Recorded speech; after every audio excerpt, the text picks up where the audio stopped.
এবার কেয়ার হাসপাতালের সামনে রয়েছেন সহকর্মী জাওয়াদ মাহমুদ। খালেদা জিয়ার চিকিৎসার খবর রাখছেন তিনি, বিস্তারিত জানাতে যুক্ত আছেন জাওয়াদ জানাবেন, ডাক্তার জুবাইদা তো এসেছেন, বেগম জিয়ার চিকিৎসা ও স্বাস্থ্য পরিস্থিতির বিষয়ে কখন নাগাদ ব্রিফ হতে পারে, কি তথ্য রয়েছে?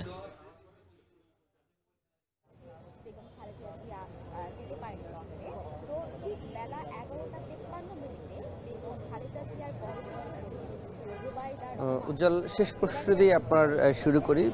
ডক্টর জুবাইদা রহমান কিছুক্ষণ আগেই এফআর কেয়ার হাসপাতালে বেগম খালেদা যে চিকিৎসাধীন আছেন তিনি সেখানে এসেছেন, কিন্তু যেটি হয়েছে যে তারকে নিয়ে তার ব্যক্তিগত চিকিৎসক নিয়মিত ব্রিফিং করেন, যেটি সবশেষ গতকাল করেছিলেন।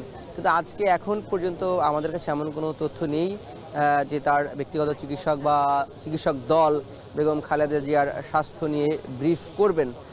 সেটি যদি জানানো হয় চিকিৎসক দল কিংবা বিএনপির পক্ষ থেকে আমরা নিশ্চয়ই জানিয়ে দেব।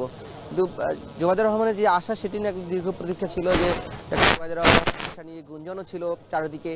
অবশ্যই তিনি আজকে আসলেন এবং তিনিও মূলত চিকিৎসক পেশায় যেহেতু রয়েছেন, এবং সেই জায়গা থেকে আরেকটি বিষয় যেটি রয়েছে যে তিনি পর্যবেক্ষণ করছেন এই মুহূর্তে, এবং তিনিও দেখছেন বেগম খালেদা জিয়া কিন্তু এই দেশি চিকিৎসক দলের সাথে যুক্তরাজ্যের চিকিৎসক দল রয়েছে, চীনের চিকিৎসক দল রয়েছে, এবং এছাড়াও কিন্তু আমরা যেটি দেখেছি যে সিঙ্গাপুরের চিকিৎসক দল এখানে সহায়তা করেছেন। কিন্তু যুক্তরাজ্য থেকে সবশেষ যে রিচার্ড বিয়েল, তিনি ইন্টেনসিভ কেয়ার বিশেষজ্ঞ, তিনি এসেছেন, এবং চীন থেকে 4 সদস্যের একটি বিশেষজ্ঞ চিকিৎসক দল, তারা এখন এখানে অবস্থান করছেন। তাদের সাথে কিন্তু শুরু থেকেই ডক্টর জুবাইদা রহমান তিনি সমন্বয় করছিলেন, এবং আজকে তিনি এসে আসলে তিনিও তার একটি পর্যবেক্ষণ দেখবেন যে আসলে বেগম খালেদা জিয়ার কী অবস্থা।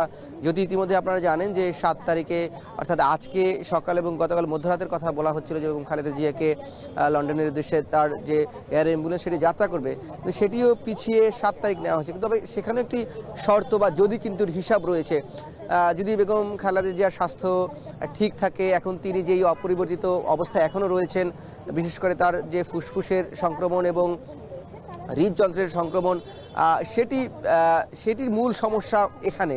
এবং যদিও তার ফুসফুস সংক্রমণ কিছুটা কমেছে, কিন্তু এই যে হৃদযন্ত্র বা সেটি একটি ডাক্তাররা মনে করছেন সেটি একটি বড় সংকট, এবং তিনি এখনও ডায়ালাইসিস দিচ্ছেন। এবং আরেকটি বিষয় জানি, যেহেতু এই যে এয়ার অ্যাম্বুলেন্সের যাত্রা সেটিও লন্ডনে দীর্ঘ যাত্রা, এবং এই পুরোটার সময়ে ডায়ালাইসিস করে তাকে আসলে নিয়ে যাওয়া যাবে কিনা সেসব নিয়েও ডাক্তাররা ভাবছেন বা সেসব নিয়েও প্রশ্ন উঠছে।